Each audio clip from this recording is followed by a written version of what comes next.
Allá Montaraces, buenas noches. Segundo conclave Montaraz. En los conclaves juntamos a los maestros para hablar del maestro. Hoy tenemos a Ernesto Milá, a Eduardo Alcántara y a Gonzalo Rodríguez, que van a profundizar sobre la metafísica del sexo. ¿Qué tendrán que explicarnos de todo esto? Podría empezar a hacer comentarios jocosos, incluso beatillos sobre el tema, pero nuestros oyentes últimamente están muy quisquillosos en los comentarios de YouTube y solo hacen que atacar al pobre señor Cangrejo, que solo quiere expandir el apostolado. Lo que pasa es que tiene unas palabras a veces que son malsonantes y chocantes. Así que últimamente soy, ¿cómo se llama eso?, punto de las iras de los comentarios de nuestros camaradas. Muy buenas noches y os dejo con Ernesto Milá, que va a presentar toda la temática y luego se creará una charla entre todos sobre los diferentes puntos de vista de lo que he planteado.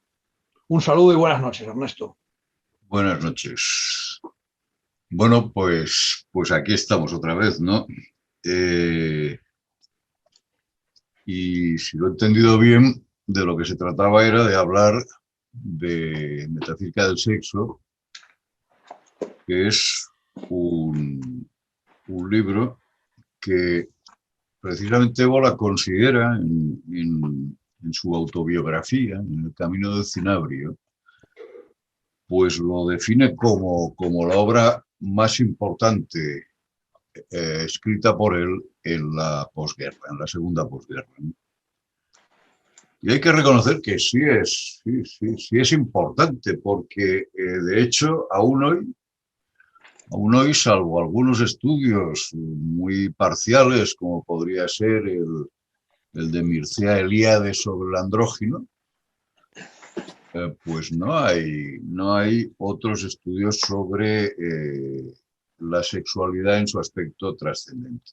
Yo hace unos años estaba recorriendo librerías, precisamente, y me encontré un texto curioso, ¿no? Se llama, aquí os lo presento, se llama Magia, está en portugués, A Magia Sexual. Bien.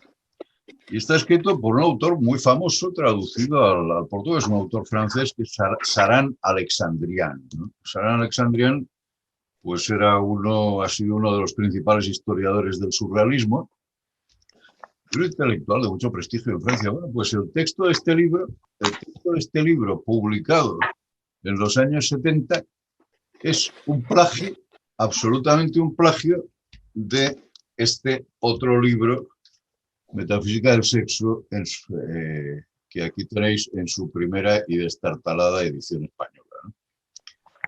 Todavía queda alguna página que se mantiene. Quiero decir que en los prácticamente 60 años, 60 y tantos años que lleva Metafísica del Sexo en el mercado, pues todavía no ha conseguido ser igualado, ni siquiera imitado por nadie, ¿no? Es un libro técnico. ¿De dónde procede la idea de este libro? Pues en el año 49, cuando Évola regresa a Italia, que regresa en camilla, y está todavía durante unos meses en camillas, sin poderse mover del hospital, pues para ganarse la vida empieza a realizar algunas traducciones. Él hablaba muy bien corrientemente alemán, y un editor, el editor del Bocta, pues le da un libro de un tal Bachhofen para traducir del alemán al italiano. Este libro es, pues es Las Madres y la Virilidad Olímpica. Y bueno, es un libro muy interesante porque le da a Évola una idea, que es la de realizar unas tipologías sobre personajes, sobre arquetipos de humanos del mundo tradicional, ¿no? Y, por ejemplo, había clasificado a los digamos, arquetipos históricos en amazónico, afrodítico, dionisíaco, telúrico, solar, etcétera, ¿no? Y entonces, pues inicialmente él tenía la idea de hacer un libro sobre estos arquetipos. Lo que pasa es que la lectura del libro de Bachofen pues lo derivó hacia un tema completamente diferente, que era la ginecocracia, ¿no? Porque en algunos momentos de la historia, algunas civilizaciones habían sentido, experimentado el poder de la mujer, el poder de la madre, y se habían convertido en ginecocracia. Tras la traducción de este libro, ¿no?, de Bachofen, escribió un ensayo muy interesante, ¿no? Es Tanaquila. Se editó primeramente en alemán, Die Sage von Tanaquila, y se tradujo luego al italiano como Tanaquila, Romanidad, Oriente y Occidente, ¿no? ¿Qué es esto de Tanaquila? Bueno, pues Tanaquila era un personaje de la historia mítica de Roma. ¿Os acordáis que los primeros reyes de Roma pues fueron, creo que 7 reyes míticos, y uno de ellos, que era Tarquino Prisco, pues estuvo casado con una mujer de origen etrusco que se llamaba Tanaquila. Fue el quinto rey de Roma, ¿no? Como si recordáis el Revuelta contra el Mundo Moderno, pues recordaréis también que Ébola le tenía cierta inquina, cierta desconfianza al mundo etrusco, ¿no?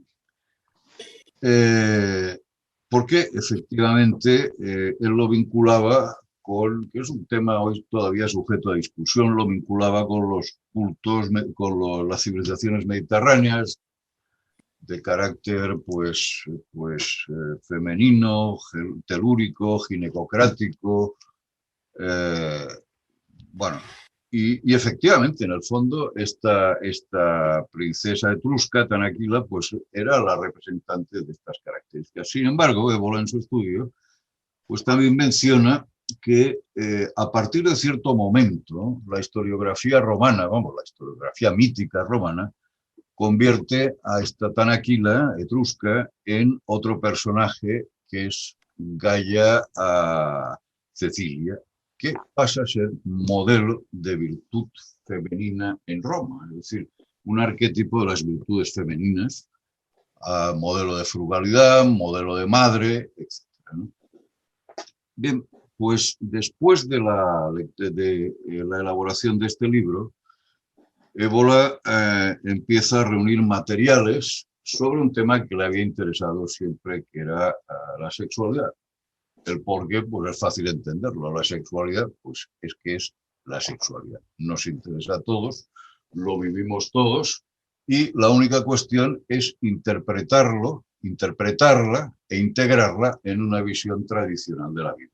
Y esto fue lo que hizo en Metafísica del Sexo.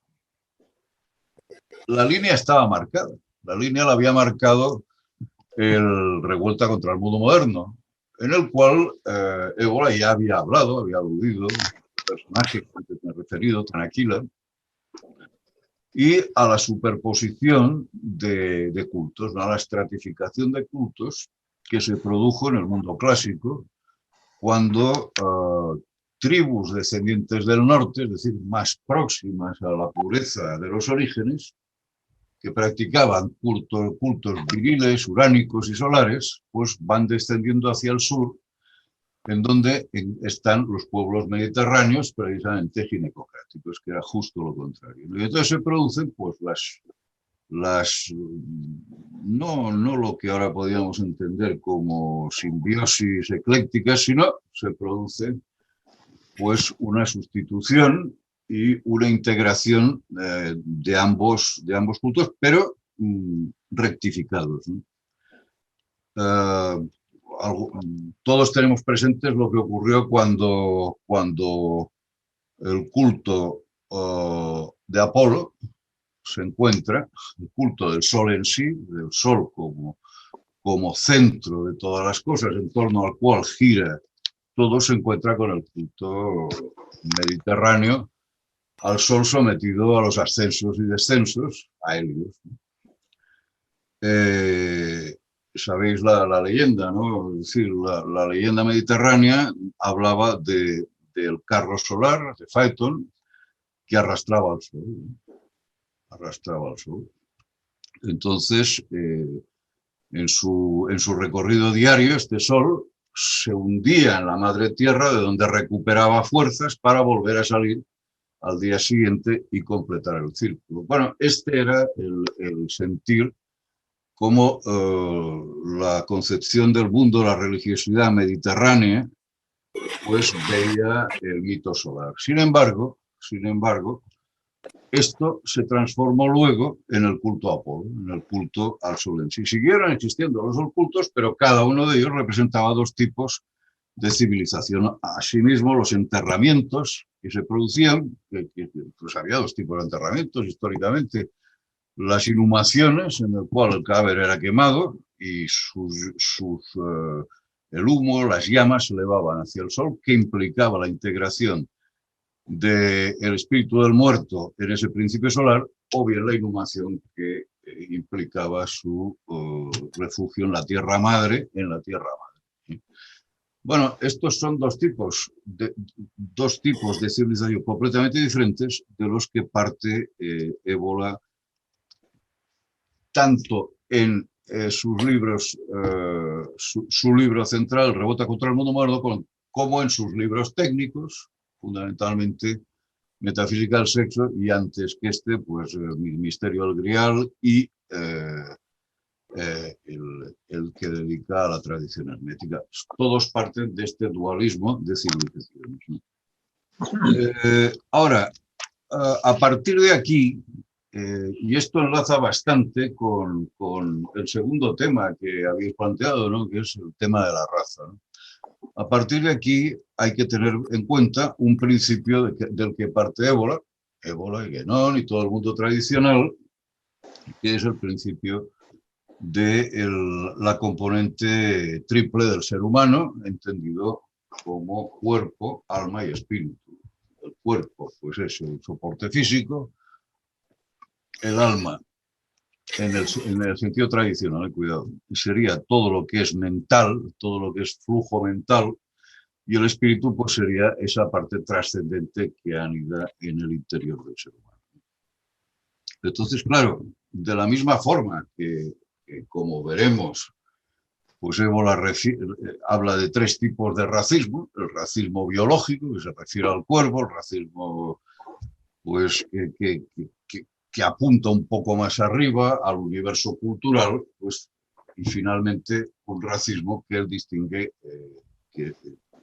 entre razas del espíritu. Análogamente también distingue en materia sexual tres tipos de sexualidad: una que sería la puramente biológica, en el sentido que compartimos con los animales, es decir, el instinto de la reproducción, dependiendo del instinto de la reproducción; un sentido a algo superior, en donde entraría todo lo que se refiere a erotismo, y erotismo en el sentido, digamos, cotidiano, en la acepción cotidiana, como formas mentales de excitación, que no comparten, por supuesto, los animales, porque al no tener conciencia de sí mismos, pues no hay una derivada mental, ¿no?, que pueda generar algún tipo de erotismo entre perros, entre gatos, entre hormigas.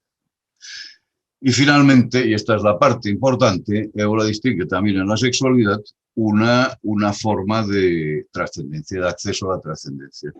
Y esto es lo que a lo largo de, bueno, pues un libro de la primera edición española, creo que son casi 400 páginas, pues explica. Primero, sitúa el problema en el primer capítulo; en el segundo habla de la metafísica del sexo; en el tercero alude especialmente a dioses y diosas, entendiéndolos como arquetipos humanos, inspiradores de lo humano; y en el último habla de sacralizaciones y invocaciones. En el último hay un añadido a última hora que fue sobre el ocultismo, la sexualidad, la metafísica del sexo en el sentido de las tradiciones mágicas, por un lado, y ocultistas por otro. ¿Qué se entiende por metafísica del sexo? Pues esto hace falta ser un poco preciso sobre este tema. Ébola utiliza la palabra metafísica, él mismo lo dice, él mismo es una frase que he recogido del Cabalgar el Tigre, del Camino del Cinabrio, su autobiografía. Él mismo dice que para él, cuando escribió este libro, para él metafísica era una corriente, tenía una doble acepción, en primer lugar como corriente filosófica que busca los significados últimos de las cosas, y en segundo lugar como una búsqueda de lo que está más allá de lo físico, y en este caso lo que está más allá de lo físico en la experiencia del sexo. Y esto yo creo que bastaría para introducir un poco, situar un poco la obra de Metafísica del Sexo en el conjunto general de la obra eboliana, es decir, lo que él atribuye más importancia escrita en la posguerra, más importancia que el Cabalgar el Tigre, que en el fondo sería un desarrollo de una de las tesis que él presenta, que es la de la vía de la mano izquierda, de la que habla en este libro, más importante que Los hombres y las ruinas, que en el fondo está dedicado a la política, o más importante que otros libros que, siendo técnicos, no aluden, como es el caso de la tradición hermética, o como es el caso de del misterio del Grial, no aluden a algo tan próximo, tan común, tan habitual, tan urgente, tan necesario como es la sexualidad. Bueno, pues la verdad es que la exposición de Ernesto ha sido perfecta. O sea, creo que nos ha enmarcado perfectamente la obra de Metafísica del Sexo, tanto lo que sería la historia de la propia obra eboliana como del papel que juega en la doctrina de Ébola, que no sería sino el papel que juega, fijémonos bien, en el tono general de la doctrina tradicional. Recordemos que Ébola no pretende inventar nada. En todo caso, pretende ser correa de transmisión de la doctrina tradicional, de la tradición eterna. Entonces, la relevancia que tiene para Ébola su Metafísica del Sexo, el esfuerzo y la dedicación que pone en esta obra, que yo creo que es una obra maestra, a día de hoy no está superada, es una obra maestra, nos está reflejando hasta qué punto, para comprender la doctrina tradicional, es necesario hacerse cargo de esta metafísica del sexo. En este sentido, hay una dimensión, podríamos decir, histórica, que tiene un ribete mitológico y que es el que tiene que ver con lo que nos ha venido comentando Ernesto, que aparece también en Revuelta contra el Mundo Moderno, de ese mundo ginecocrático, en teoría matriarcal, que habría que vincular con el mundo neolítico preindoeuropeo de la Magna Mater, la civilización del neolítico, de los dólmenes, de los cromlechs, el mundo, vamos a decir, preario, el mundo preario en Europa, que sería el que estaría vinculado a ese culto a la Magna Mater, ese descubrimiento del simbolismo de la madre, de la feminidad, y a partir de ahí de la religiosidad que pone el foco en esa Magna Mater y genera una suerte de inmanentismo.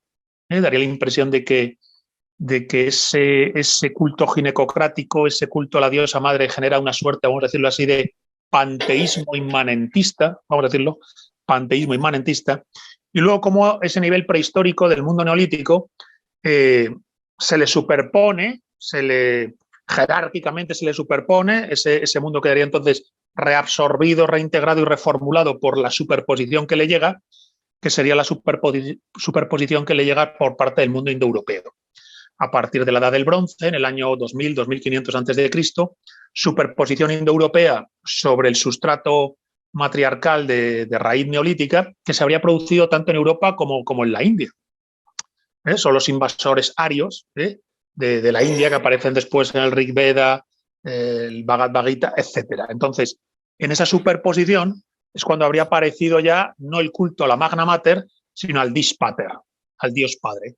La idea de un principio espiritual masculino, vinculado en este caso simbólicamente al sol, al trueno, la tormenta, el relámpago, que es el que preña el mundo, preña la materia, preña la magna mater, y a la cual los hombres están llamados a volver. Entonces, se deja atrás el panteísmo inmanentista y se genera el culto, vamos a decirlo así, a la gloria trascendente. El horizonte ahora es el de la gloria trascendente. Y por eso habrá un enterramiento que será inhumación, meter el cuerpo bajo tierra, y habrá un enterramiento que será el de la cremación, reducir el soporte material a cenizas para que el núcleo espiritual suba hacia lo alto junto a los dioses. En esa superposición jerárquica y hegemónica que va a hacer el mundo indoeuropeo sobre el mundo neolítico y el culto a la magna mater es cuando se habría asentado la tradición indoeuropea o tradicionaria, de la cual Julius Evola siempre, o no siempre, pero casi siempre, la mayor parte del tiempo, bueno, pues apela como fuente primordial para conocer la tradición eterna, para encardinarse en la tradición en su sentido más mayúsculo. Claro, este sería el nivel, vamos a decir, histórico-mítico, porque aquí, por un lado, se están formulando ideas puramente históricas, pero al mismo tiempo se las está tratando en su dimensión mítica, en una especie de legendarium de la prehistoria. Este nivel, para mí, sería quizás el menos interesante, a mi humilde entender, porque a partir de ahí lo que sí se desarrolla ya es otra cuestión, que es ese paso que se hace, trascendiendo esa historia mítica, al redescubrimiento, vamos a decirlo así, redescubrimiento de la sexualidad para la doctrina tradicional, o mejor dicho, el redescubrimiento de la sexualidad dentro de la doctrina tradicional. Se redescubre el papel que tiene el eros y el sexo en la doctrina tradicional. Y digo, se redescubre porque el cristianismo había generado una auténtica sexofobia, y entonces pretendía ser una tradición en la que el eros era completamente sacado de la ecuación y reducido puramente a su domesticación marital. El sexo quedaba domesticado en torno al matrimonio y la reproducción. Entonces, se está planteando redescubrir que el sexo juega un papel fundamental en la doctrina tradicional que es anterior y superior al papel meramente reproductivo y domesticado, o vamos a decir así, del amor burgués, que parece que termina por generar la doctrina cristiana, sobre todo a partir ya de su güelfismo o su etapa güelfa. Claro, lo que está planteando aquí entonces Evola en su metafísica del sexo no es solo una metafísica de la historia, del proceso histórico universal, que ya digo que para mí quizás es la parte menos interesante, sino que sobre todo está planteando cómo al redescubrirse el papel del sexo en la doctrina tradicional, se está redescubriendo una nueva antropología, en realidad una antiquísima antropología, una antropología eterna, a la que no habíamos querido ver ni hacernos cargo, en la cual se está hablando de una esencia masculina y femenina, de una especie de ontología de lo masculino y ontología de lo femenino. Esa idea que maneja Evola del hombre absoluto y la mujer absoluta. O sea, no se nace simplemente hombre. Ser hombre es un destino que debe realizarse. No se nace simplemente mujer. Ser mujer es un destino que debe realizarse. Y puedes malograr ese destino. Puedes ser un medio hombre o puedes ser una medio mujer. Puedes ser un hombre desviado o autosaboteado o una mujer desviada y saboteada. Entonces, a partir de aquí hay una nueva antropología o visión de lo humano. En el hombre hay una esencia sexual que debe ser realizada. Y en esa realización se trasciende la dimensión biológica, lo meramente biológico, es decir, la concepción puramente reproductiva o hedonista del sexo, es decir, el sexo entendido como reproducción, macho-hembra, pene-vagina, o entendido como orgasmo, sino que hay un elemento más allá, que es el elemento de reconocimiento de tu propio ser, autoconocimiento de tu propio ser y realización de tu propio ser. Tengo aquí un fragmento que saco del pequeño libro negro de Evola, que hablando de sexo, está sacado por supuesto de metafísica del sexo, dice: quien no es hombre en el espíritu y en el alma, no es verdaderamente hombre. Y otro tanto vale para la mujer.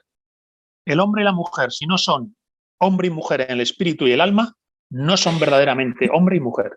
Claro, está remitiendo lo de ser hombre y mujer a una instancia que trasciende el mero soporte material y habla de una manera de ser y estar en el mundo, el alma, y de una orientación hacia la trascendencia, el espíritu. Claro, las implicaciones de esta ontología del sexo, de esta ontología de lo masculino y lo femenino son interesantísimas, porque obligan a tomarte la vida con una ética diferente. Llega a ser quien estás llamado a ser, como se solía decir la doctrina de Apolo, en este caso el llega a ser quien estás llamado a ser, también implica llega a ser el hombre que llevas dentro, llega a ser la mujer que llevas dentro. Claro, todo esto choca directamente con la cosmovisión moderna de la sexualidad. No ya porque haya querido ser domesticada al ámbito puramente material, reproductivo, biológico, como hace el cristianismo más decadente, ni siquiera porque haya querido ser traducida en términos puramente hedonistas, como lo que sería la cultura de la promiscuidad y la pornofilia contemporánea. No, es que directamente a día de hoy se pretende que el eros, la sexualidad, es algo que construyes conforme a tu propio capricho o a tu propio ego, lo que yo llamo la autodeterminación de la subjetividad. ¿No? Como si tú mismo pudieras decidir si eres hombre o mujer o alternativamente un día eres una cosa y otro día eres otra. Bien, es justo lo contrario. Es justo lo contrario. Tú llevas dentro una verdad que debe ser actualizada. Una verdad que es la del principio masculino y el principio femenino, sin el cual no existe la manifestación. El absoluto, el principio supremo, se manifiesta en el cosmos, en el universo. Y este entero se ha desplegado conforme a la polaridad masculino-femenino. Claro, esto nos está acercando a altísimas tradiciones sapienciales, de las cuales Julius Evola no deja de hacer referencia. Estamos hablando del taoísmo, estamos hablando del yin y el yang, estamos hablando del Sanatana Dharma, del Purusha y la Prakriti, estamos hablando del shivaísmo y el tantra, de Shiva y Shakti, estamos hablando del hermetismo y de la alquimia, del azufre y del mercurio. Entonces, claro, la profundidad que tiene el tema de la metafísica del sexo es muy honda, porque implica no ya una revisión del proceso histórico, que no digo que no se haga, pero que entiendo que a mi parecer puede ser menor, como una revisión completamente de la antropología, de qué cosa es el hombre, qué cosa es el ser humano, qué cosa es el sujeto masculino, qué cosa es el sujeto femenino y qué debes llegar a ser. Claro, esto confronta no ya con lo que habría sido el ciclo cristiano, sobre todo el ciclo cristiano desde la Baja Edad Media en adelante, sino que confronta radicalmente con el ciclo contemporáneo, con el ciclo de la modernidad. Por eso, en la metafísica del sexo de Ébola, yo creo que hay un principio también de revolución, de rebelión, de querer una verdad que te permite saber quién eres. Es decir, la verdad última de tu ser, en ese autoconocimiento, ha señalado Ernesto, la idea de la metafísica como una esencia última de la cosa, la esencia última de una realidad. ¿No? Ébola dice que él usa esa palabra en cierto sentido en esa dirección. Bien, pues la metafísica del sexo está buscando la esencia última de qué cosa es ser hombre, qué cosa es ser mujer, qué cosa es lo viril, qué cosa es la feminidad. Y cómo esa esencia debe ser actualizada, debe estar en estado presente, para no vivir a medias, para no vivir de una manera inauténtica, para no ser un medio hombre, para no ser una medio mujer. Y luego ya termino y paso la palabra, se trasciende la idea del sexo puramente biológico y puramente hedonista o promiscuo, y claro, llega a la dimensión del sexo iniciático. Es decir, la vivencia del sexo como un proceso de realización. Esa cosa aparentemente puramente carnal, de sudor, fluidos, cuerpos, resulta que está poniendo de manifiesto la potencialidad de la trascendencia inmanente, de la idea de que la trascendencia está presente en la inmanencia y que a través de la inmanencia que porta dentro de sí esa trascendencia, puedes llegar a la realización espiritual. El sexo como dimensión iniciática. Y claro, ahí la famosa vía de la mano izquierda, que es la que finalmente termina por reivindicar Ébola, ¿no? Como diciendo, bueno, llegado el Kali Yuga, la única opción posible es la vía de la mano izquierda. Entonces, bueno, esto como continuación un poco y desarrollo de las ideas que nos ha enmarcado también de manera tan clara Ernesto. Y ya paso la palabra al siguiente participante. Muy bien.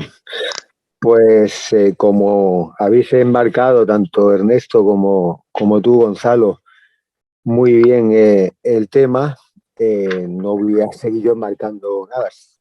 Bueno, voy a empitonar el tema por otros derroteros, ¿no? Voy a ir quizás más que al todo a las partes, a ciertas partes, ¿no? Bueno, nos encontramos en palabras de Ébola, con la mayor fuerza mágica del cosmos, con el sexo, ¿no? Por tanto,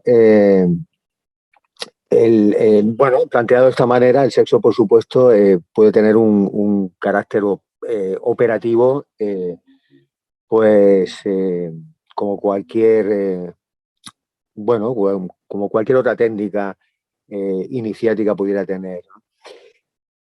Mm, digamos que voy a empezar a hablar del tema, eh, basándome en un artículo, en un escrito de Ébola, que quizá si alguno de los oyentes tiene los esquemas mentales un poco rígidos, pues le va a chocar, ¿no? Eh, como mínimo al empezar a hablar del título que tiene, ¿no? Que es el artículo titulado La prostitución sagrada, ¿no? Y otros contextos de la unión sexual, ¿no? Eh, bueno, antes de empezar de comentar algunas de las cuestiones que trata en este escrito Ébola, quería hacer una precisión, que es que afectadamente, ¿no? Bueno, Gonzalo ha hablado de que eh, las sociedades matriarcales del Neolítico pues se le superponen después esos pueblos indoeuropeos con otro tipo de espiritualidad, ¿no? Olímpica, solar, uránica, activa, viril, ¿no? Pero esto no nos debe hacer pensar que esos cultos matriarcales son anteriores a los cultos solares, ¿no? Porque podríamos entrar ahí, caer en una especie de evolucionismo, ¿no? Es totalmente cierto lo que nos narra Gonzalo, ¿no? Pero bueno, no olvidemos que según la doctrina de los ciclos, ¿no? Del acontecer del hombre, ¿no? En la historia de la humanidad, pues siempre se habla de una edad de oro, ¿no? Y en esa edad de oro el tipo de espiritualidad que predomina es precisamente la olímpica, la solar, ¿no? La marcada, como decía Ébola, por la luz del norte, ¿no? Y que el tipo de espiritualidad, pues, matriarcal o demétrica o lunar, pelárgica, ¿no? Sería una consecuencia de una caída con respecto a la anterior, ¿no? Sería la que se daría pues, en la edad de plata, ¿no? Propiamente sacerdotal, ¿no? Por tanto, hay una regresión, no una evolución, ¿no? De hecho, Ébola se basa, pues, en esta morfología, ¿no? De civilizaciones que hizo muy bien, que estudió muy bien Bachofen, pero bueno, la crítica que hace a Bachofen, ¿no? En esta dualidad de civilizaciones que hace suya, ¿no? Ébola, que integra, ¿no? En su corpus doctrinal, que nosotros, que el de la tradición, es que para Bachofen las sociedades matriarcales son anteriores a las sociedades pues patriarcales y solares, ¿no? Y esto pues sería caer en el evolucionismo, ¿no? En posturas evolucionistas, ¿no? Ahora sí entro en este interesante artículo sobre la prostitución sagrada, ¿no? Y bueno, lo comento para que así vayamos viendo en qué detalles entra Ébola cuando trata el tema del sexo, ¿no? Y se centra mucho en la tradición griega, para nosotros también toca la hinduista, la del Sanatana Dharma, ¿no? Y ahí nos habla de que la prostitución sagrada se puede, digamos, entender bajo dos prismas. Por un lado, pues la prostituta sagrada, que se halla en un templo consagrado a una divinidad de carácter solar, bueno, perdón, matriarcal, telúrica, ¿no? Y la etaira, pues ha asumido los atributos propios de esa divinidad matriarcal, ¿no? Ahí podría llegar el viajero, ¿no? El viajero que se está iniciando, el peregrino, ¿no?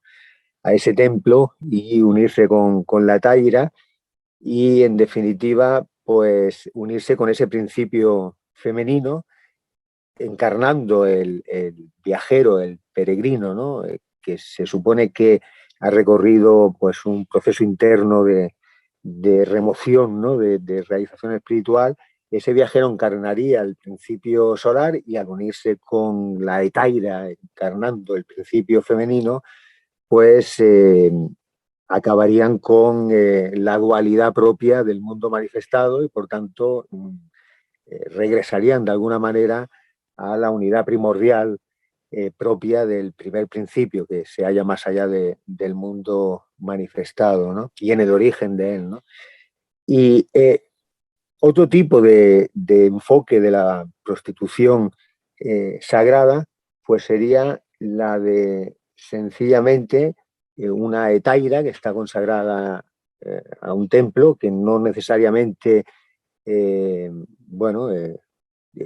tiene como culto una divinidad femenina, podría tenerla una masculina, un templo, por ejemplo, consagrado a Apolo, y allí se halla una llama, ¿no? Una llama que de alguna manera, avivándola, avivamos también y activamos pues esas fuerzas nouménicas que son las que entendemos como las propias de las divinidades, ¿no? En ese caso de la divinidad a la que se le rinda culto y a la que se le ofrezcan ritos en ese templo. Y de lo que se trata es que el peregrino que llega al templo se una con la hetaira, y en el acto sexual, carácter sagrado, por supuesto, ese fuego lo transformen, lo vivifiquen y lo conviertan como en fuego primordial, ¿no? Y bueno, lo que se terciaba en esos casos era que ese fuego primordial después se tomara y se distribuyera entre las gens, los clanes, las familias, ¿no? La bruga, ¿no? Que decían en el mundo, en áreas eslavas, ¿no? Las siepe, ¿no? En el mundo germánico se distribuyera para precisamente sacralizar las casas, ¿no? de esas gens, ¿no? Sería, por tanto, otra aplicación de esa prostitución sagrada, ¿no? Eso sobre todo, analizando el mundo griego, ¿no? La tradición hinduista, pues ese papel de prostitutas sagradas también existían. Eran prostitutas sagradas pues que dominaban gestos rituales, mudras, ¿no? Los mudras son gestos rituales de carácter mágico operativo, ¿no? También dominaban esas etairas, mandalas, ¿no? Es decir, que conocían gestos, técnicas, posturas sexuales que favorecían al que se uniera con ellas, el adentrarse pues, en planos sutiles, ¿no? de la realidad, ¿no? En esos planos metafísicos de la realidad, ¿no? Es un poco también lo que hemos comentado, lo que ha comentado Gonzalo, ¿no? Es en definitiva la unión de el eterno masculino y el eterno femenino, el yin y el yang, de que la tradición budista pues nos representa, ¿no? De una manera muy, muy entendedora, ¿no? Incluso la tradición cristiana pues Evola cita en este artículo el propio rito pascual, ¿no? de la consagración del agua, ¿no? Sobre todo en la Iglesia ortodoxa, es más acendrado, ¿no? El rito este y adquiere un simbolismo todavía muy más profundo, ¿no?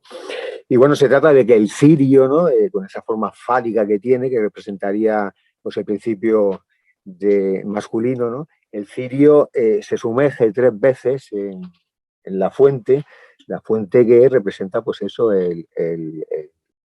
las aguas mercuriales, ¿no? El principio femenino, más inestable, ¿no? Lo móvil, ¿no? Lo caduco, en definitiva, y al introducirse en él, lo que hace es consagrarlo, elevarlo, en definitiva, ¿no? Y también, al mismo tiempo, pues unir ese principio masculino con el principio femenino, ¿no? De hecho hay también, mientras se realiza ese rito de pascual, ¿no? Pues también se recita una oración, ¿no? Dice que la virtud del Espíritu Santo descienda en toda la profundidad de esta fuente y fecunde toda la sustancia de este agua para la regeneración, ¿no? En definitiva, que para sacralizar lo de aquí abajo, ¿no? el microcosmos, ¿no? A través de ese Espíritu Santo que representaría el macrocosmos, ¿no? Bueno, a ver, comentando otros aspectos bueno, tienen una relación directa con este artículo, pero bueno, también ya con la cosmovisión, bueno, con la visión que nos da Ébola acerca de la potencialidad sacra del acto sexual, ¿no? Pues eso, bueno, en el caso, por ejemplo, de ciertas escuelas del Sanatana Dharma, ¿no? En el que ahora, de hecho, de lo que estoy comentando ya saldría fuera del marco de este artículo que he comentado de la prostitución sagrada, y ya entraríamos en, pues, un poco la filosofía, ¿no? Latente en metafísica del sexo, ¿no?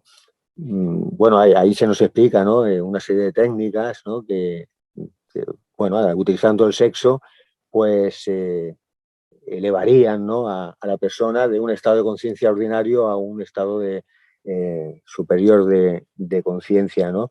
Y, bueno, ahí vendría toda la doctrina de los chakras, cómo abrir los chakras, es decir, cómo ir descondicionando, ¿no? Al hombre, cómo ir descondicionándolo poco a poco para hacer posible que, una vez descondicionado, pues pueda acceder al conocimiento de estados superiores de conciencia, sutiles, e incluso ir más allá, ¿no? A identificarse con el primer principio, ¿no? Entonces nos dice que, bueno, nos recuerda que esas fuerzas sutiles que forman parte del entramado del cosmos y lo armonizan, ¿no? Esa Shakti de la que habla la tradición hinduista, en el hombre recibe el nombre de Kundalini, ¿no? Hay que despertar la Kundalini, y esa Kundalini, como si fuera una serpiente, iría elevándose, ¿no? Más o menos por nuestra columna vertebral, ¿no? Una especie de fisiología sutil, y abriendo esos chakras descondicionadores, ¿no? Y abriendo portales de energía, ¿no? Que ayudan a descondicionar precisamente al hombre en el recorrido de esos diferentes chakras, ¿no? Entonces nos dicen que, por ejemplo, eh, practicando el sexo, pues se llega al momento del orgasmo.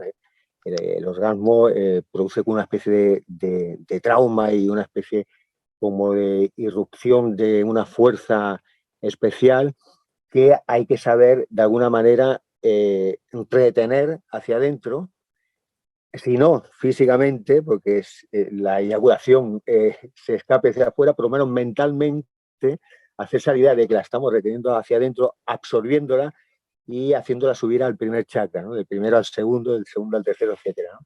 Que puede ser un acto sexual real, o puede ser un ejercicio mental, ¿no? Iniciático, ¿no? Imaginarse que uno está realizando ese acto sexual y que en el momento de llegar al orgasmo, pues se retiene, es capaz de contenerse, y visualiza, ¿no? Esa subida, ¿no? de esa eyaculación interna, por decirlo de alguna manera, esa subida seminal hacia adentro, y por tanto el despertar de esa Kundalini que ayudaría a todo ese proceso descondicionador que os he comentado, ¿no? Eh, Vamos a ver, bueno, tengo aquí mucha historia por comentar, pero como no quiero alargar mucho cada intervención, os doy paso, y si eso en el siguiente turno seguimos bueno, con flecos, ¿no? de los que nos va exponiendo Ébola en su obra acerca del sexo. Por tanto, le doy paso otra vez a Ernesto. Casi que sigo, porque creo que poquito a poco van saliendo las distintas temáticas que Ébola habla en este libro, ¿no? Vamos a ver. Yo creo que valdría la pena lanzar también algunos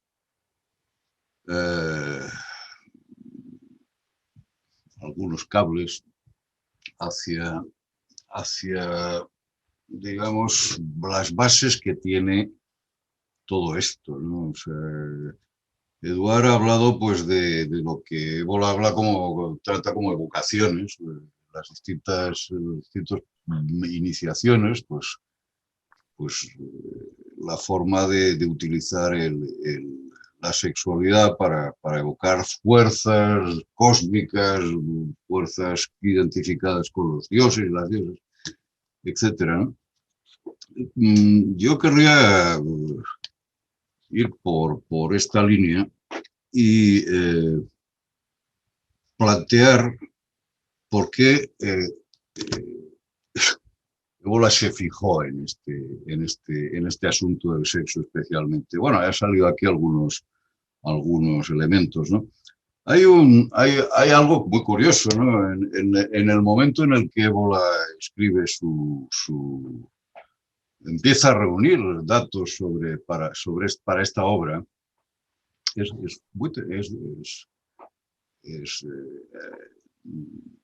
en sus primeros años, ¿no? Cuando apenas tenía 20 y tantos, 25 años, y ya barruntaba la idea de que el sexo era algo muy importante. La Fundación Julius Ébola sacó hace poco un volumen cuyo título es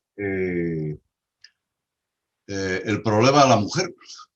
Julius Ébola, el problema de la mujer, escrito sobre la feminidad 1921-1971.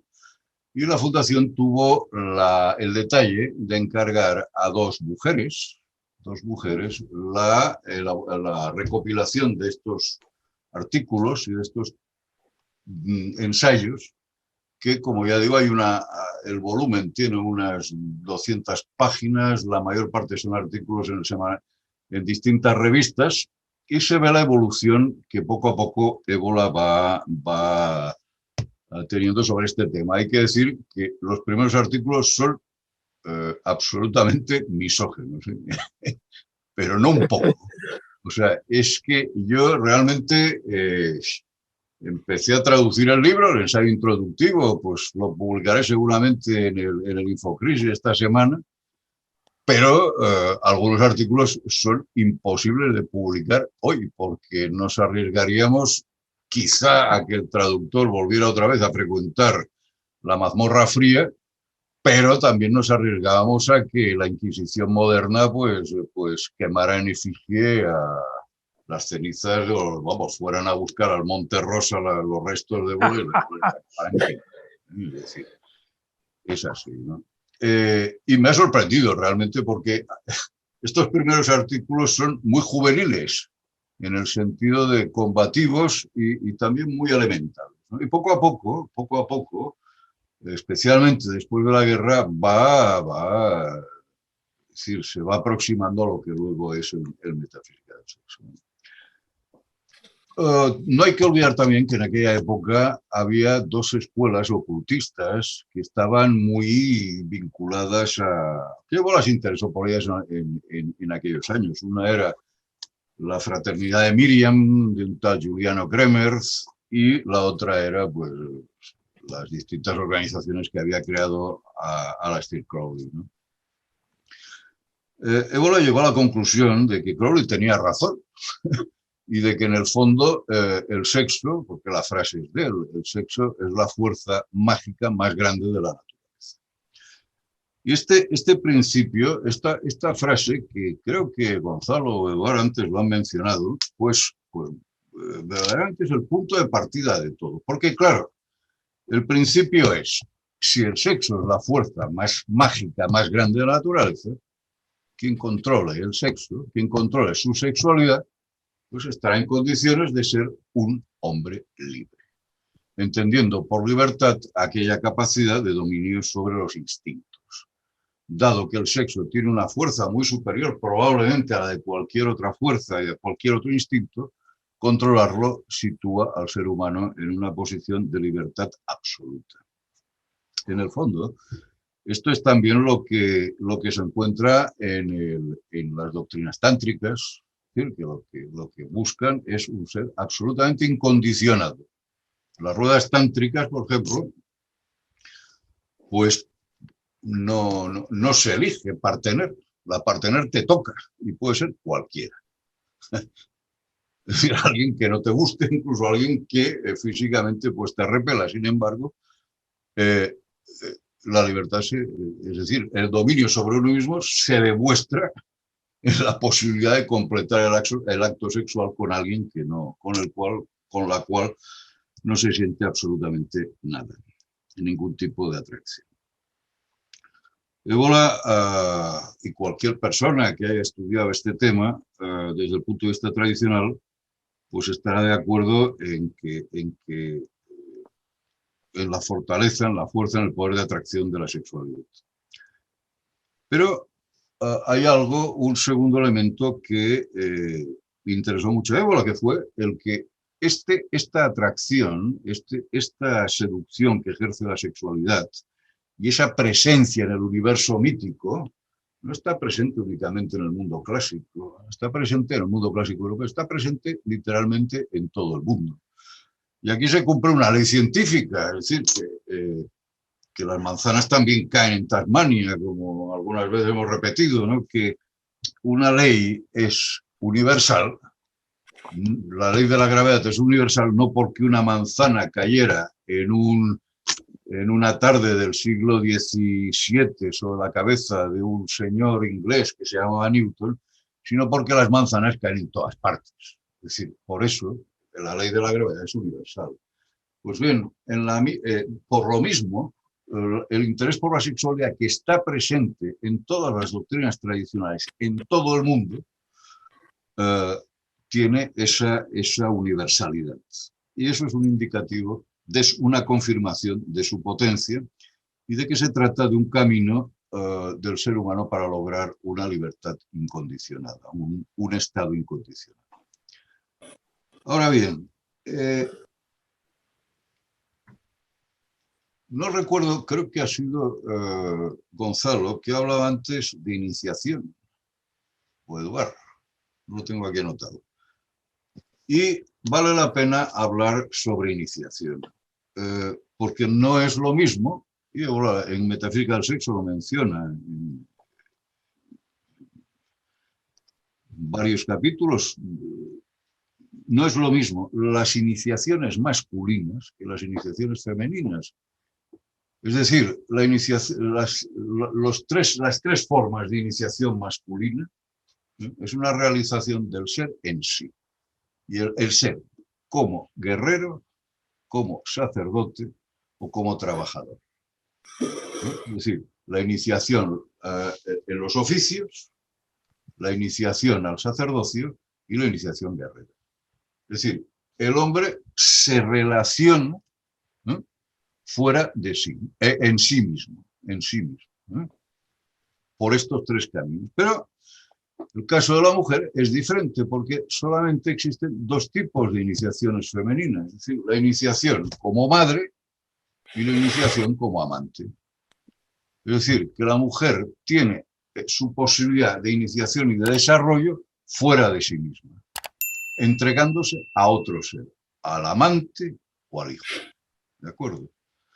Y este elemento me parece muy interesante, sobre todo ahora, es decir, que estamos viendo un momento de abolición de cualquier tipo de identidad, estamos viviendo momentos en los cuales, bueno, ese hombre absoluto del que hablaba Gonzalo antes y esa mujer absoluta prácticamente han desaparecido, entre otras cosas, porque incluso la mujer no quiere ser mujer, quiere ser parecida al hombre. Y no tolera el entregarse a una persona exterior a ella, a su marido o a su amante, a su amante o a su hijo, sino que pretende imitar al hombre, simplemente. Otro elemento que creo que vale la pena también destacar y que hasta ahora pues no sé por qué no ha salido, porque era uno de los elementos más básicos del trabajo de Évola, ha sido la idea del andrógino primordial, ¿no? Es decir, cuando antes hablábamos de que era anterior, si el mundo matriarcal o el mundo viril, pues sí, yo estoy de acuerdo con Eduardo, efectivamente, que que en el fondo es una polémica falsa, porque realmente la cuestión la cuestión de fondo es de dónde parte, por qué el sexo es la fuerza más grande de la naturaleza. Esta es la cuestión. ¿Y por qué es tan fuerte la atracción sexual entre hombre y mujer? Entre hombre absoluto y mujer absoluta. Évola, para explicarlo, Évola recurre a Platón y a una interpretación del mito platónico del andrógino, que, si no recuerdo mal, lo refleja Hesíodo en los trabajos y los días, creo que eran los trabajos de los días, en el cual habla de la teoría platónica de que en un principio pues existía una raza que unía a los dos sexos y que los dioses, al ver su potencia, pues la separan. De esta separación nació el hombre y la mujer, el principio masculino y el principio femenino, y de ahí la necesidad que tienen hombre y mujer de reconstruir su unidad primordial, pues en la unión sexual o en el abrazo, o en el simple abrazo. Y este elemento me parece interesante, ¿no? Porque hoy, vamos a ver, hay una teoría que es la base de todas las ideologías de género y la base de todas las especulaciones del movimiento LGTBI, etc., que es el famoso libro de Simone de Beauvoir, El segundo sexo, ¿no? Hay una frase en este libro, que es un libro muy pesado, muy tostón, y como todo lo que escribieron todo lo que escribió el existencialismo francés. Hay una frase de este libro en donde dice textualmente: la mujer no nace, la mujer se hace. Es decir, no es el ADN lo que determina el sexo. Cuando Simone de Beauvoir escribió esto, pues todavía no se conocía el ADN, se conoció unos años después, pero realmente ya entonces era una posición muy aventurada el decir que la sexualidad y la mujer, el papel de la mujer, es una construcción social, una simple construcción social, y que si la mujer fuera educada de otra manera, pues no sería mujer, no sería la mujer que conocemos hoy, sino que sería probablemente algo mucho más parecido. Luego, todo esto pues ha quedó desmentido con experimentos que sucedieron en los años 50, experimentos científicos, pseudocientíficos, digámoslo así, que se sucedieron en los años 50, educando a dos gemelos, un experimento muy famoso a dos gemelos, uno como varón y el otro que, por cierto, le habían achicharrado el pene en una operación de fimosis, pues como mujer. El resultado fue que después de años de este pobre chaval recibir la educación como mujer, después de hormonarse, después de sufrir un proceso de cirugía, el resultado fue que un buen día dijo: coño, me quiero casar. ¿Con quién? Coño, con una mujer. Bueno, pues ese experimento, amputado de este final, que es el que acabó mal el experimento. De hecho, el protagonista terminó suicidándose, es decir, más depresiones, terminó suicidándose, es decir, un experimento absolutamente desastroso. Por cierto, protagonizado por un doctor americano que se llama John Dinero. Bien, pues este experimento, amputado de ese final catastrófico, todavía las feministas de hoy, todavía el conjunto LGTBI consideran que fue un éxito.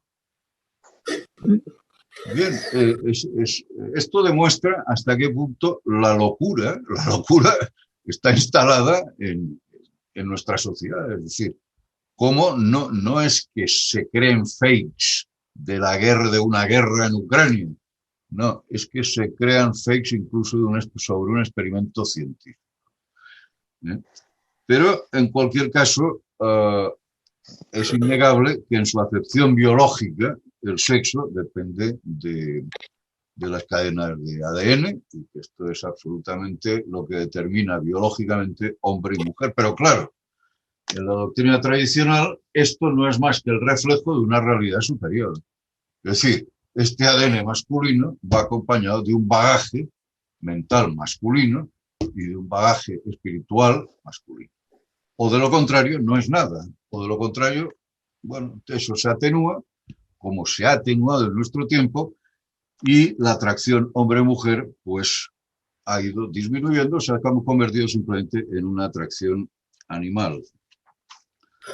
Por último, lo único que me restaría por decir es que, claro, hay una serie de vías que están cerradas para el ser humano moderno.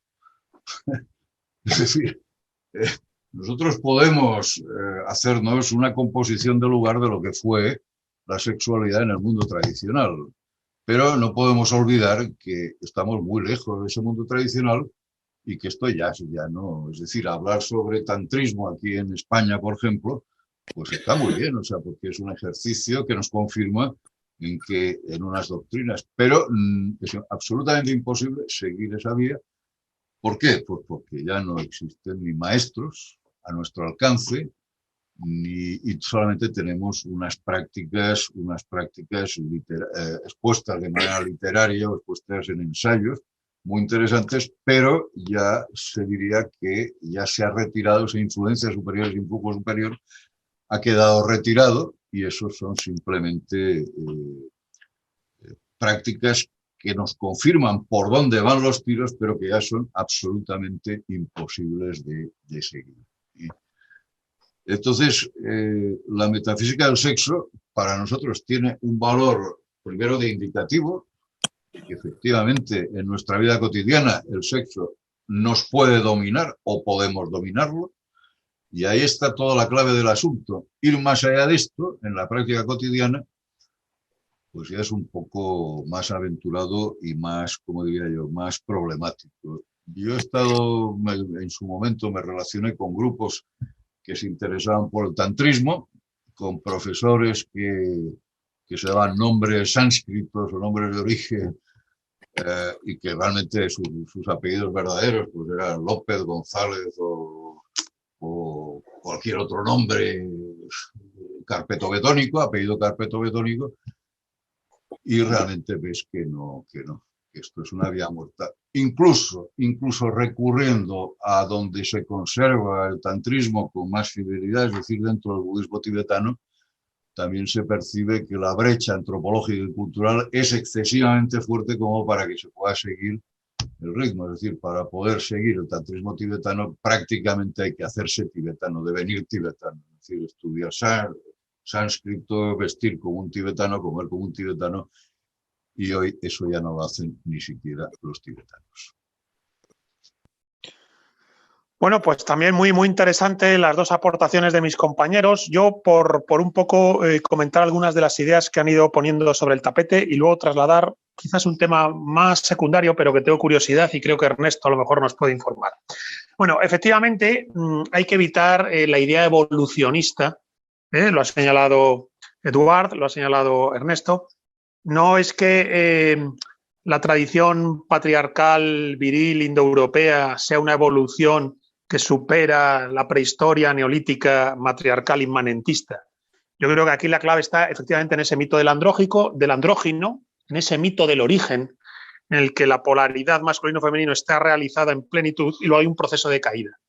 Entonces, a partir de aquí, yo creo que más que hablar de evolución o involución, lo que hay que hablar es de proximidad o alejamiento de la verdad. Es decir, la historia no es tanto lineal, casi como una especie de espiral en torno a un centro nuclear donde late la verdad. Entonces, se podría decir que hay tradiciones que se han acercado a la verdad y tradiciones que se han distanciado de la verdad, usando aquí la verdad con términos mayúsculos. En el mundo indoeuropeo, entonces, lo que hay es una aproximación a la verdad. En el mundo neolítico patriarcal de la Magna Mater ha habido un olvido, distanciamiento o desviación de la verdad. Luego, con respecto al tema de la prostitución sagrada, bueno, pues yo creo que es un tema bastante claro de entender. Estamos en presencia de unas sacerdotisas del sexo. Es decir, el sexo como un ámbito ritual y ceremonial. Esto puede resultar chocante ya para la mentalidad contemporánea, pero no así en el mundo pagano. Existen sacerdotisas de la sexualidad que a través de ese acto sexual llevan a cabo un rito, un ceremonial de realización espiritual. Entonces, maldita sea, más allá de la palabra prostitución, que parece que carga negativamente el concepto, lo que hay que entender es que hubo un ciclo humano en el que existió la sacerdotisa sexual, la sacerdotisa del sexo, y que tenía además un carácter de autoridad y jerarquía dentro de ese ceremonial, dentro de esa práctica ritual.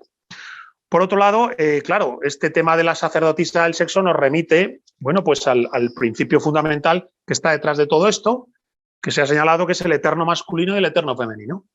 Es decir, la búsqueda y realización plena, en esencia presente, del eterno masculino y el eterno femenino. Aquí me permito leeros un fragmento de Évola, ¿no?, muy famoso, donde dice: preguntarse si la mujer es superior o inferior al hombre es tan poco adecuado como preguntarse si el agua es superior o inferior al fuego. Para cada uno de los dos sexos, el criterio de valor no puede proporcionarlo el sexo opuesto, sino que únicamente la idea del sexo al que se pertenece. Fijaos qué fragmento más interesante. No se puede hablar de superioridad e inferioridad masculina mirándose el uno al otro. No pueden hacer un efecto espejo. No. Solo se puede ser superior e inferior como hombre, como mujer, es decir, como mujer realizada o como media mujer, como hombre pleno o como medio hombre. Pero no hay superioridad o inferioridad, lo que hay es mayor o menor realización de esa esencia. De hecho, en otro fragmento de Metafísica del Sexo, del mismo libro, dice: el único problema serio es saber en qué medida, en una época dada y en una sociedad determinada, puede el hombre ser él mismo y la mujer ella misma mediante la aproximación resuelta a sus respectivos arquetipos. Puede llegar el hombre a ser lo que está llamado a ser y la mujer lo que está llamado a ser respecto a su arquetipo correspondiente. Dice: y en qué medida sus relaciones, las relaciones entre el hombre y la mujer, más allá de las variedades de formas externas o de diversos cauces institucionales, reflejan la ley inmutable arraigada en la metafísica de lo masculino y lo femenino. Más allá de cómo lo relacionamos con las mujeres y las mujeres con los hombres, más allá de si se ocurre a través del matrimonio convencional de hace unas décadas o a través, yo qué sé, del mundo moderno de las redes, más allá de cómo nos encontremos hombres y mujeres, la cuestión es hasta qué punto se refleja la ley natural inmutable de lo masculino y femenino. Dice: esta ley es la siguiente. Fijaos qué interesante como le dice Évola. Integración y complementariedad recíprocas. Pero, ojo, también al mismo tiempo integradas o relacionadas en el ámbito de una subordinación del principio del principio femenino al principio masculino. Integración y complementariedad recíproca, pero en una jerarquía y subordinación de lo femenino a lo masculino. Que esto no es machismo ni misoginia, sino que sería esa metafísica del yang y el yin, del principio y la manifestación, de la purusha y el prakriti del sanatana dharma. Entonces, la verdad es que, como veis, el tema tiene una profundidad interesantísima. Y luego, claro, al hablar del absoluto femenino, del absoluto femenino y del absoluto masculino, del eterno masculino y del eterno femenino, claro, nos encontramos con la idea de la técnica operativa, la vía operativa, que ha señalado Eduard y que ha señalado también Ernesto como algo casi imposible a día de hoy. Es decir, la metafísica del sexo nos puede dar una orientación general, un horizonte vertebrador de la personalidad en torno al destino hombre, al destino mujer, un horizonte vertebrador en torno al destino hombre, al destino mujer. Pero las técnicas operativas, vamos a decir así, del yoga del sexo, del, entre comillas, vipassana del sexo, son las que no tenemos realmente, efectivamente. Tienes estudios, tienes textos, tienes un aprendizaje ya que te viene como de segunda mano, no hay un maestro, no hay vía, no existe la vía operativa que puedas tú seguir realmente a través del maestro y de la cadena iniciática para realizarte con la técnica concreta de ese yoga del sexo, de ese vipassana del sexo. Eso en gran medida se habría perdido. Y claro, esto nos lleva al tema de lo iniciático. Claro, lo iniciático tendría una primera dimensión más inmediata de orientación y vertebración de la personalidad conforme a la verdad y la esencia de uno mismo, pero luego de técnicas concretas que permiten materializar hasta su última posibilidad dicha esencia. Bien, esto nos lleva al problema del mundo moderno, que es la desaparición de muchas de esas vías. En el ámbito del sexo sería bastante relevante y de subrayar. Pues bueno, habéis silvanado muchos asuntos con un interés tremendo, ¿no? Vamos a ver, bueno, habéis comentado lo de la subordinación, ¿no? de la mujer al hombre, ¿no? Y esto Évola lo comenta pues con bueno, señalando eso, ¿no? Que la mujer pues es un ser como más variable, voluble, inestable y que busca precisamente la estabilidad que no tiene en el hombre, ¿no? Bueno, el hombre de hoy en día no, el hombre posmoderno de estabilidad tiene poca, ¿no? Pero bueno. Eh, ¿qué más, no? También comentaba Ébola de que la mujer, pues, la iniciación a través del sexo, o bueno, la iniciación como mujer la tiene como madre o como amante, ¿no? Recordar, pues, que en la antigua Roma a veces aquel que quería tener prácticas sexuales con objetivos transformadores, ¿no? Pues solía hacerlo con la amante, no con la mujer, ¿no? Porque, bueno, la mujer había desarrollado pues la función sexual con carácter procreativo, ¿no? De procreación, por tanto, más físico y por tanto, de alguna manera tenía, bueno, obturadas, ¿no? La posibilidad de utilizar el sexo con, con fines iniciáticos. Eh, Ahora me centraría también, igual que antes empecé a hablar, bueno, al principio empecé a hablar echando mano de un artículo de Ébola, el de la prostitución sagrada, voy a hacer lo mismo con otro, que es, bueno, de hecho es un capítulo de El arco y la clava, ¿no? El libro que editó en el 68, concretamente, ¿no? Porque uno de los artículos o de los capítulos es el tercer sexo, ¿no? Y bueno, el tercer sexo haciendo referencia a la homosexualidad, ¿no? Hoy se podría hablar del cuarto, del quinto, del sexto, vamos, ad infinitum, ¿no? Ad aeternum, ¿no? Eh, bueno, Ébola en ese escrito pone diferentes ideas. Una de ellas que bueno, me resulta especialmente así significativa, es cuando pues comenta que una vez el espermatozoide ha fecundado al óvulo y va progresando en el seno materno y se convierte en embrión, cabe la posibilidad, deja ir Ébola, pero solo como hipótesis de trabajo, tampoco que la firme, de que todavía no esté definido el sexo que tendrá, ¿no? Pone el ejemplo de los cocodrilos, ¿no? Que se ve que tienen que estar a una determinada temperatura, los huevos y tal, para que nazca macho o nazca hembra, ¿no? Es decir, que igual no está muy definido, ¿no? El sexo que tendrá, ¿no? No lo afirma en plan científico, lo repito, lo afirma, bueno, lo expone como hipótesis de trabajo, ¿no? Y por eso, pues, lo que nos dice es que una vez el niño haya nacido, pues se ha nacido de una manera bastante informe, ¿no?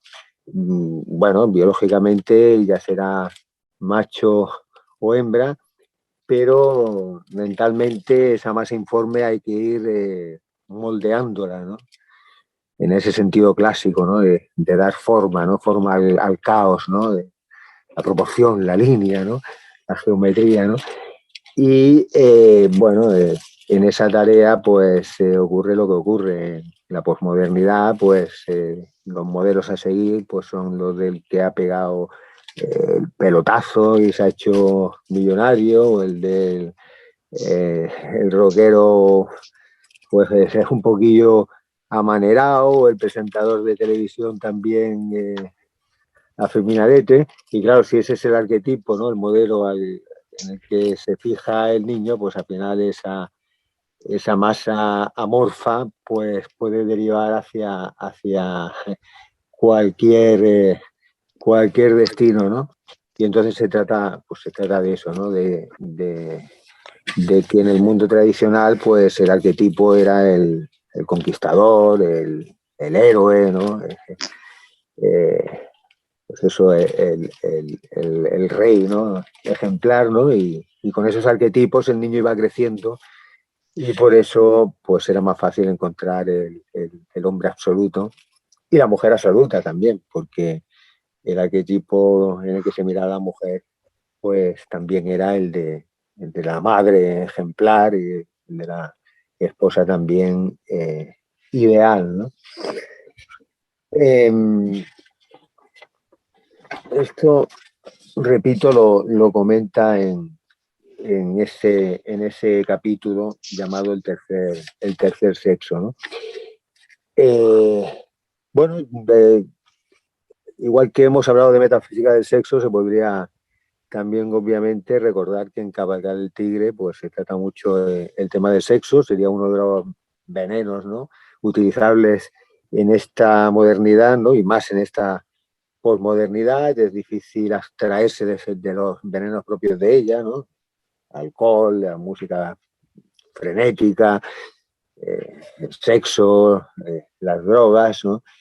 Y para aquellos espíritus que no sean, bueno, no tengan una naturaleza, digamos, apolínea, bueno, y que tengan la intención de realizarse interiormente, pues, y que no tenga esa naturaleza apolínea que, digamos, les posibilite recorrer esos estados de transformación interiores por sí mismo, a través de la meditación, de la visualización, de la concentración, de todo tipo de técnicas que no necesitan de nada externo, pues quizá sería válida, ¿no?, esta vía de la mano izquierda, que consiste en utilizar pues estos venenos para convertirlos en remedio, ¿no?, como trampolines para, a través de los estados, bueno, de la alteración del estado ordinario de conciencia, lograr acceder a estado superior de conciencia, con una preparación previa, por supuesto, ¿no?, porque si no lo que ocurrirá es que esa vía de la mano izquierda, ese tantear con veneno, se vuelva harto peligroso y acabe con el individuo destrozándolo, ¿no? Ya Bola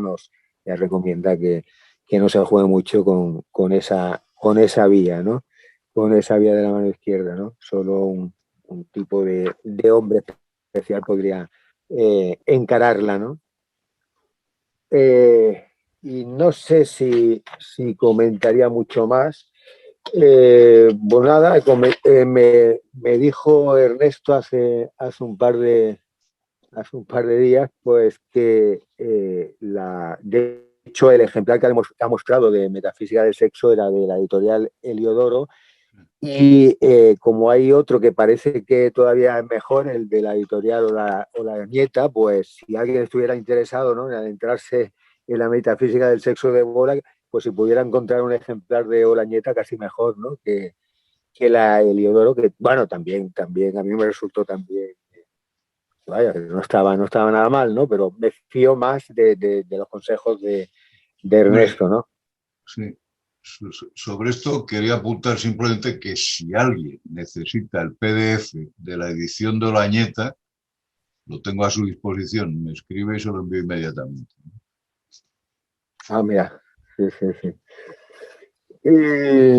Y no sé, nada, pues eso es lo que comentábamos, ¿no?, de que hay que intentar darle forma, ¿no?, al niño en cuanto nace, ¿no? Aquello de que el hábito hacia el monje es tal cual, ¿no? Recuerdo hace unos años que estaba muy de moda esto, lo funky, ¿no? Lo funky, ¿no? Las camisetas de chicas bueno, bien ajustaditas que llevaban los muchachos, ¿no? Y bueno, enseñando cuerpos precisamente no muy trabajados físicamente, ¿no? Y pantalones esos ridículamente acampanados, colgándole desde la mitad de las posaderas, ¿no? Las carteritas, los bolsos esos circundándoles desde la mitad bueno, el tronco, ¿no?, en diagonal y tal. Pues bueno, al final ese tipo de vestimentas para el muchacho al final le hacía, de hecho, que provocaban que hasta sus gestos, sus ademanes, los movimientos, ¿no?, hasta el caminar, ¿no?, empezaban a parecerse más a los de la muchacha, ¿no? Bueno, eso, ¿no?, las modas, los arquetipos a seguir, los ejemplos, los modelos a seguir, pues la verdad es que pueden explicar mucho la proliferación de terceros, cuartos, quintos, sextos y séptimos sexos que en esta posmodernidad tan acuosa están a la orden del día, ¿no? Y bueno, en un principio, nada más por mi parte, si tenéis algo más que añadir. Bueno, pues yo diría, si me permites, que no, yo creo que hemos tratado bastante el tema, no sé si es necesario comentar mucho más, pero esto que has señalado del tercer sexo es verdad que hace parte de las reflexiones de Ébola y se pone en relación precisamente a nuestro tiempo, donde se trata de deliberadamente desarticular los arquetipos masculino y femenino que llegan al ser humano desde su tierna infancia y propiciar conductas abiertamente desordenadas, es decir, de hombres que pretenden tener gestos femeninos sin ni siquiera tener vocación homosexual. Se produce incluso la figura del heteroflexible, ¿no? Que es, ¿no? Cuando oyes hablar de estas cosas dices, anda, coño, el heteroflexible. Entonces, es verdad que las sociedades tendían a generar arquetipos y roles que incentivaban la esencia masculina y femenina. Y a día de hoy es al revés. Se pretende que esas esencias se confundan. Incluso la manera de andar y de vestir, de hablar, de gesticular, lo viril se va diluyendo en lo femenino, pero es que en lo femenino se va diluyendo en lo masculino. Y se produce entonces, bueno, pues esa sensación de una civilización como en proceso de mutación desordenada, donde lo que tendría que perfilar, dar forma, asentar y asegurar a la persona en cuanto a su esencia masculina y femenina, se quiere sacar de la ecuación. Claro, el resultado, como digo yo siempre, es una sociedad neurótica, enloquecida, con el tema de la ideología de género y de la autodeterminación de género. Bueno, pues esa neurosis parece que ha cruzado líneas rojas que nunca jamás hubiéramos imaginado que se iban a cruzar, ¿no? Con la idea del no binario, por ejemplo, ¿no? El género no binario, hostias, género no binario. O el gender fluid, hostias, gender fluid. Claro, todo esto está en las antípodas de una metafísica del sexo, de una ontología de lo masculino y femenino, están las antípodas de la doctrina tradicional. Pues yo, si me permitís, haría un salto del Metafísica del Sexo al libro escrito sobre la mujer, en donde hay algunas ideas interesantes que están recogidas solamente como frases sueltas en el Metafísica del Sexo, y al mismo tiempo pues otras ideas que también quisiera recordar para concluir, y incluidas en el Cabalgar el Tigre.